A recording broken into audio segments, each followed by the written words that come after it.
De um lado, um dos maiores traficantes do Rio de Janeiro, condenado a décadas e décadas de prisão. Do outro, um jovem que conquistou milhões de fãs e virou uma das maiores revelações do trap nacional. Fala galera, beleza? Hoje vamos mergulhar em uma história tentando montar um ponto de vista sobre um dos maiores, uma das maiores revelações, como se dizer, do trap nacional, falado anteriormente, né? Cara, o Oruan, ou o Mauro, como vocês preferirem, ele é um tema muito abordado e tem que ser um tema muito delicado a ser falado também, até por conta de fãs, de haters, de opiniões controversas e tudo mais, tá? Então, pessoal, já deixa o like aqui embaixo, se inscreve no canal para que quando haja algum outro vídeo assim, você também possa estar por dentro do assunto e também dar a sua opinião sobre, beleza? Dito isso, hoje a gente vai mergulhar numa história que mistura crime, música, sucesso e muita polêmica. É a história do Oruan.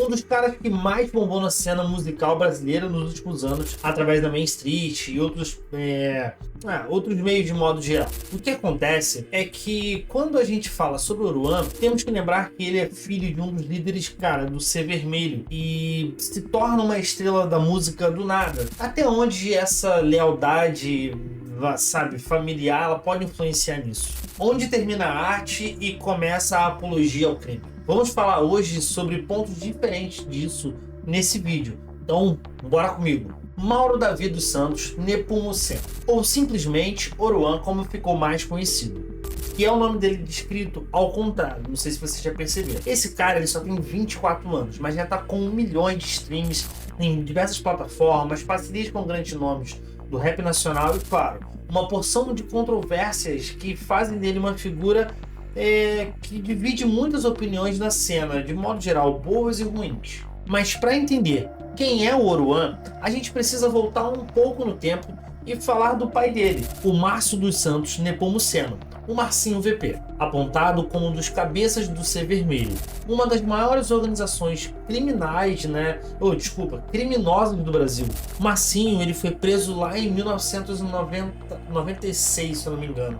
Ele tinha apenas 20 anos de idade, e de acordo com a polícia, ele comandava o tráfico numa região aqui do Rio chamada Complexo do Alemão. Mesmo preso, Marcinho ainda era considerado uma das principais cabeças do Ser Vermelho. Ele já está quase 30 anos atrás das grades e carrega uma lista enorme de acusações, desde tráfico até envolvimento com corrupção política e outros problemas ali envolvidos. É nesse cenário que nasce Mauro Davi, lá em mais ou menos em 1º de março de 2001. De acordo com falas do próprio Oruan, seu nascimento se originalizou de uma visita íntima de sua mãe, Dona Márcia. Com o Marcinho VP diretamente, já preso, aconteceu esse momento e então surgiu o Oruan. Pensem só, Oruan nunca chegou a conviver com o pai em liberdade, já que Marcinho já estava preso 96 até 2001 ali mais ou menos, 5 anos. E aí, quando ele nasceu, ele já não tinha um pai próximo dele no seu dia a dia. E crescer como filho de um dos maiores, comandantes do tráfico aqui no Brasil, com certeza não foi uma tarefa fácil. Oruan foi criado lá na periferia, numa família com forte presença religiosa. Tanto a mãe, a Dona Márcia, teve um papel crucial na sua criação, ela é envolvida muito com a igreja. E desde pequeno ele mantinha contato com o pai através de cartas e visitas ocasionais em presídios. Essas visitas, como ele mesmo já contou em algumas entrevistas, acontecem através de um vidro sem poder tocar o próprio pai e infelizmente são bem limitadas. Eu não gosto da mídia que a mídia fica falando, filho de traficante. Não é uma mentira. Não é uma mentira. Mas só que isso traz preconceito. O que meu pai fez, ele já apagou, chefe. Todo lugar que nós vai, nego já olha pra nós, tipo, diferente, né? Como assim diferente? Olha os filhos de traficante. Ó. Isso dói na alma? Nós já aprendemos a lidar com isso, chefe. Essa relação complicada com o pai fisicamente ausente, mas simbolicamente presente, vamos assim dizer, acabou mudando muito a identidade de Oruan e mais tarde da carreira musical dele. Eu acho que quando a gente fala sobre o Oruan antes da fama, eu acho que a gente pode até retratar como o Mauro, né? Porque são duas pessoas completamente diferentes, assim como caracteriza também a própria irmã. Invejoso sai do meu pé, sai pra lá. A música entrou na vida de Mauro ainda na adolescência. Os irmãos mais velhos cantavam na igreja e isso despertou nele o interesse pela criação musical, mas foi o rap e o trap que realmente conquistaram o coração dele. E lá em 2021, com 21 anos, nasce então o Oruan. Ele começou a ganhar extrema visibilidade postando pedaços de suas músicas nas redes sociais. Logo então, Oruan conhece primeiro o Chefinho, que é um rap também que já está bastante consolidado na cena, que faz parte da Main Street, que foi essencial nesse começo do Oruan, com os dois firmando parceria e lançando Invejosos. Cara, e viralizou muito rápido esse vídeo.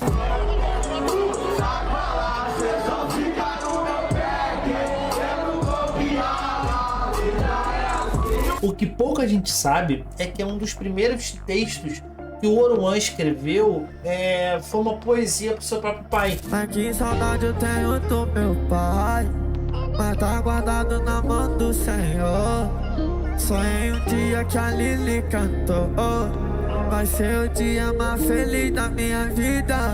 Recitado na TV, indicando o futuro na música que ele teria. Então é como se ele já tivesse ali um caminho a ser trilhado e ele apostaria todas as suas fichas nisso. E foi o que aconteceu. O Oruan, ele... Cara, deixa eu só dar uma adendo pra vocês aqui. Eu não tô julgando se ele é bom, se ele é ruim, se o pai dele é X ou ele é Y. Cara, ele decidiu seguir um caminho completamente diferente do pai e achou o caminho no trap. E aí, tanto no trap, no rap, ele teve uma ascensão muito boa, uma aceitação muito grande. E, cara, é inegável que hoje ele é uma estrela, né? Ele acabou ganhando o coração de muita criança, de muito adolescente, de jovens e até adultos também que o ouvem. Dá pra perceber essa dualidade constante entre admirar o pai e querer seguir um caminho completamente diferente, como eu falei anteriormente. E não só já é presente no começo da sua carreira, mas como se mantém até hoje. Essa daqui vira trend.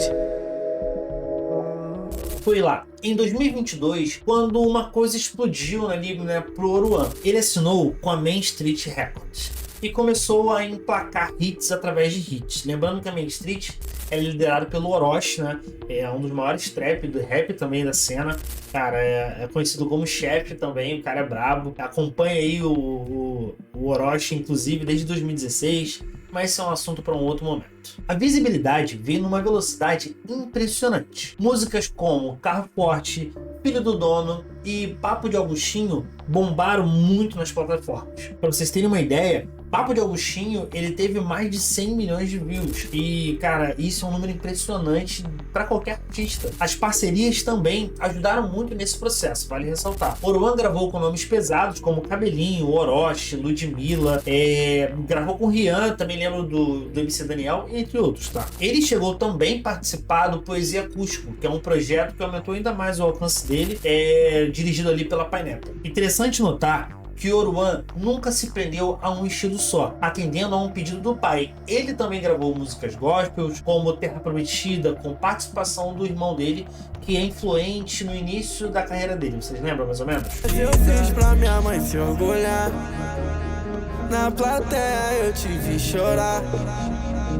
Acho que eu achei o meu lugar, perdido tentando me encontrar. Na letra Terra Prometida, ele cita que um dos momentos mais marcantes da carreira dele foi ver a mãe, Dona Márcia, emocionada num show lotado. Uma cena que mostra a vitória de Oruan pelo caminho alternativo ao do pai. A mãe dele com certeza cresceu com a ideia de que ele seria um revoltado, porque o pai vive atrás das grades por conta de seus crimes, ok? Mas o Oruan, ele decidiu seguir um caminho diferente e assim ele trilhou. O dinheiro chegou bastante rápido pro Oruan. E lá mais ou menos com seus 23 anos, Oruan já estava ostentando carrões, joias caras e um estilo de vida bem anormal. E isso chamava atenção, cara, nas redes. Chamava não, chama até hoje, né? E segundo ele, isso tudo vem de grana de musical dele, nada envolvido com algo ilícito e nada errado. Mas nem tudo são flores na vida de Oruan. As polêmicas começaram a pipocar junto com o sucesso, isso é claro. Quanto mais no holoforte o cara tá, qualquer erro dele, a mídia ela acaba caindo muito pra cima, né? E lá em 2022, o clipe de Carro Forte deu o que falar quando descobriram que o carro usado na gravação cara, era roubado. Oruan disse que um fã ofereceu o veículo e que ele não fazia ideia da origem. O caso viralizou e isso acabou se tornando uma investigação policial. Mas foi em março de 2024 que veio uma das maiores polêmicas. Durante o show no Lollapalooza, um dos maiores festivais do país, tá? Se vocês conhecem, vocês vão entender. Oruan usou uma camiseta com o rosto do pai e nela estava escrito liberdade. Muita gente interpretou isso como apologia ao crime e, cara, e a internet veio pra cima de Oruan fazendo o seu nome ali, né, ficar ainda mais falado nas grandes mídias por causa do seu feito. Outros fatores que justificam as acusações à apologia ao crime são as tatuagens dele. Inclusive, temos um vídeo aqui que ele retrata sobre tatuagens do crime. Se você não assistiu, volta um pouquinho aí que vale a pena também. Voltando para a linha de raciocínio, Oruan tem o rosto do próprio pai e do Elias Maluco, outro traficante condenado. E ele tem essas tatuagens no corpo, só confirmando ali uma ideia de que suas tatuagens ela remete, né, uma apologia diretamente. E muita gente vê isso como uma forma do Oruan glorificar figuras do crime. Outra coisa bem marcante é que em junho do mesmo ano ele se enrolou numa treta com a atriz Luana Piovani nas redes sociais, no momento que ele defende ali o Neymar. Oruan chamou a atriz de velha maluca e ainda incentivou os seguidores dele a atacarem nas redes sociais, causando uma verdadeira confusão nas mídias. Cara, e por conta disso, houve uma consequência inesperada dele, né? Sua participação no show de um festival lá em Portugal, que estava confirmado, acabou sendo cancelado pelos organizadores. Não sabemos se isso possa ter sido alguma influência da própria Luana Piovani, até porque, se vocês lembram, né? Ela foi casada com aquele surfista. Aquele surfista, cara, que participou do programa Big Brother Brasil, o Pedro Scooby. Ele surfa lá as zonas de Nazaré, que ficam em Portugal. Então, assim, existe uma correlação ali que não é confirmada que ela possa ter alguma influência para que o show dele possa ter sido cancelado. Os organizadores desse evento alegaram não concordar com ações recentes de Oruan, sendo incoerente com os próprios valores do evento. Então, por isso, eles preferiram cancelar o show. Oruan acabou ficando furioso e também pediu para que seus fãs fossem literalmente xingar o festival através das redes sociais. O começo de 2025 foi ainda mais complicado. Oruan, ele foi preso 2 vezes em fevereiro, no mesmo mês. Primeiro por dirigir feito louco com carteira suspensa e depois por esconder um foragido da justiça na casa dele. Vale ressaltar que Oruan alega que não tinha ciência sobre isso, tá? E as polêmicas acabaram ficando tão frequentes que um projeto de lei foi apelidado ali de Lei Anti-Oruan. Começou a tramitar para impedir que os artistas com letras sobre crime organizado ou drogas se apresentem em eventos, né, que são bancados com dinheiro público. Oruan respondeu a essa movimentação política, claro. E em fevereiro de 2025, ele lançou uma música intitulada como Lei Anti-Oruan, onde aborda as críticas e a pressão política que está enfrentando ao longo desse tempo. E, cara, mais recente, concordou em realizar uma entrevista com o repórter Roberto Cabrini, do programa Domingo Espetacular, que passou na Rede Record, em que ele desabafa e responde várias críticas aos seus atos, inclusive também sobre a Lei Anti-Oruan. Quem quer te calar? Quem? Essa lei aí que estão criando. Oruan também justifica tudo dizendo que suas letras não apenas refletem a realidade das favelas e que não fazem apologia ao crime, mas narram experiências vividas por muitas pessoas, muitos jovens, né, que têm contextos parecidos e que vivem em comunidades carentes ali, né? Cara, isso eu sou um pouco duvidoso em falar, né? Porque assim como eu também, eu conheço outras pessoas que vieram de comunidades e não pregam as mesmas ideias de que o Oruan hoje ele aponta, alegando como se fosse, cara, sua representatividade para os meus. Eu parto do princípio assim, cara, ele realmente venceu na vida, ele cresceu, ele se tornou algo muito grande ali, mas o que ele tem feito para que jovens continuem sendo outros Oruans, sabe? Eu não enxergo muito projetos sociais feitos assim, muito pelo contrário. Eu vejo que ele acaba se tornando uma figura, ele é uma figura muito grande, só que acaba cometendo, cara, delitos mesmo, crimes ali, que vai contra meio que ele prega, né? Olha, não dá pra negar que o Oruan ele é uma influência muito grande hoje. Os números não mentem. São milhões de streams, shows lotados e uma galera que adora ele. E aí, como eu falei anteriormente, né, jovens, cara, tem até senhor e senhora aí que devem gostar do Oruan. Ele conseguiu, através da música ali diretamente, seguir um caminho, cara, completamente distinto do pai, né? Mas vamos ser sinceros, existe uma linha, cara, bem fina ali entre honrar o pai e fazer apologia ao crime. Quando o Oruan, ele mostrou o rosto do pai ali no Lollapalooza com a palavra liberdade, num dos maiores festivais do país, ele não tá só expressando saudade sobre o Marcinho, mas também romantizando alguém que causou muito estrago na sociedade de modo geral. O problema ainda fica maior quando pensamos na influência que caras como Oruan